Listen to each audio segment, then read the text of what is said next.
الحمدللہ رب العالمین والعاقبۃ للمتقین والصلاۃ والسلام علی رسولہ الکریم اللہم صلی علی محمد وآل محمد اللہم صلی علی محمد وبارک وسلم۔ معزز ناظرین اکرام، آج ہم صبر کے موضوع پر بات کریں گے۔ صبر کا مفہوم ہے برداشت کرنا، تھم جانا، تحمل کرنا اور کسی بھی تکلیف مصیبت سے ہراساں ہوئے بغیر اس کی طرف بڑھتے جانا۔ مثال کے طور پر سخت سردی ہے، فجر کا وقت ہے، پانی ٹھنڈا، اس وقت فجر کی نماز کے لیے اٹھنا، اس وقت گرم بستر سے نکلنا اور سخت موسم میں مسجد کی طرف جانا۔ جب تک انسان ہم صبر و تحمل کا عادی نہیں ہوگا، ناگواری محسوس ہونے کے باوجود اللہ کی رضا کے لیے ڈٹا رہنا صبر کہلاتا ہے۔ اگر صبر کا مادہ نہیں تو احکام الہی پر عمل کرنا بہت مشکل ہوگا۔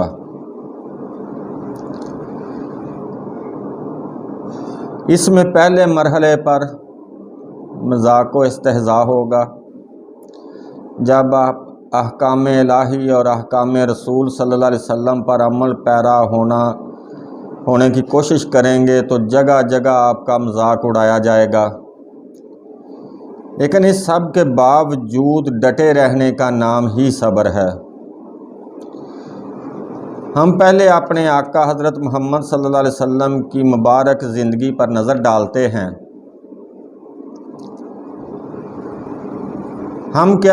ہماری بساط کیا، لیکن حضرت محمد صلی اللہ علیہ وسلم کی مبارک زندگی بے داغ، مکے والے الصادق الامین کہہ کر پکارتے اور آپ کے کردار کی مثالیں دی جاتی، لیکن جب آپ نے دین حق کی تبلیغ شروع کی تو مخالفت شروع ہو گئی۔ کسی نے مجنون کہا تو کسی نے شاعر کہا، کسی نے ساحر کہا تو کسی نے جھوٹا جادوگر کہا۔ تو ذرا سوچئے، کیا ہمارے آقا حضرت محمد صلی اللہ علیہ وسلم کے دل مبارک کو تکلیف نہ ہوتی ہوگی؟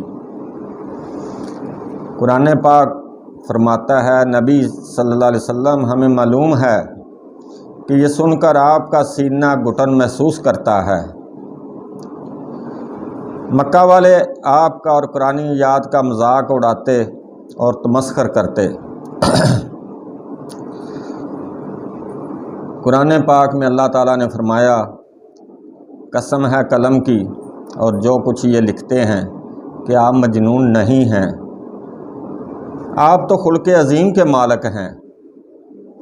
اللہ تعالیٰ اپنے محبوب صلی اللہ علیہ وسلم کو تسلی دے رہا ہے کہ آپ صبر کریں، اس کا اجر آپ کے رب کے پاس ہے۔ یہ چاہتے ہیں کہ اپنی پھونکوں سے اللہ کے نور کو بجھا دیں، لیکن اے نبی صبر کیجئے جس طرح دوسرے نبیوں نے کیا۔ آپ صلی اللہ علیہ وسلم نے تمام صحابہ کو ہجرت کی اجازت دی، لیکن خود ابھی نہیں چلے کیونکہ اللہ کا حکم نہیں آیا۔ ساتھی صحابہ بار بار ہجرت کے بارے میں پوچھتے ہیں، پھر جب اجازت مل گئی تو حضرت ابوبکر صدیق کے ساتھ نکل کھڑے ہوئے۔ ابو جہل کا ظلم کسی سے چھپا ہوا نہیں ہے۔ حضرت بلال، حضرت عمار، حضرت یاسر، حضرت سمیہ، کتنا ظلم ڈھایا گیا ان پر، لیکن صبر سب سے پہلے۔ فرمایا، ایمان پر قائم رہو، ظلم سہے اور ثابت قدم رہو۔ یہ ہے وَتَوَاصَوْا بِالصَّبْرِ، اور صبر پر ثابت قدم رہے۔ قرآن پاک میں حکم ہوا صبر اور نماز سے مدد لو، بے شک اللہ صبر کرنے والوں کے ساتھ ہے۔ ہم تمہیں آزمائیں گے خوف سے، بھوک سے، مالی نقصان سے، جانی نقصان اور ثمرات کا نقصان، اور صبر والوں کے لیے بشارت خوشخبری ہے۔ تو دوستو، ایک کوشش ناکام ہو تو دوسری ناکام ہو تو تیسری، صبر کے ساتھ اللہ کے دین کے ساتھ لگے رہو، اللہ صبر کا پھل ضرور دے گا۔ ایمان والوں پر مصیبت آتی ہے تو کہتے ہیں، جو لوگ مصیبت پر ثابت قدم رہتے ہیں اور کہتے ہیں ہم اللہ کی طرف سے ہیں اور اسی کی طرف لٹائے جانے والے ہیں،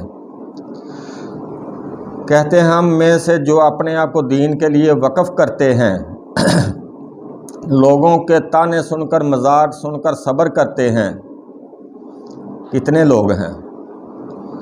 سوچئے آپ اپنے دین کے لیے کیا کر رہے ہیں؟ کفر کے سردار تو شرک کے لیے گردنیں کٹوا رہے ہیں، اور ہم اپنے سچے دین کے لیے صبر و ہمت کا مظاہرہ بھی نہیں کرتے۔ اگر تم زیادہ قربانیاں نہ دو گے، اپنا مال قربان نہ کرو گے، تو ذہن میں رکھو اللہ ان چیزوں کا محتاج نہیں، وہ تو ہمیں آزما رہا ہے۔ ہم اس کے دین کی سربلندی کے لیے کیا کر رہے ہیں؟ کتنی تکلیفیں برداشت کرتے ہیں؟ جان و مال کا نقصان اٹھا کر صبر کرتے ہیں یا نہیں؟ یہ تو اللہ کی آزمائشیں ہیں جو وہ اپنے بندوں سے لیتا ہے۔ اللہ سے دعا ہے اللہ ہمیں مشکلات مصیبتوں میں ثابت قدم رکھے اور صبر کرنے والوں میں شامل کرے۔ وَمَا عَلَيْنَا إِلَّا الْبَلَاغُ وَاللَّهُ أَعْلَمُ بِالصَّوَابِ۔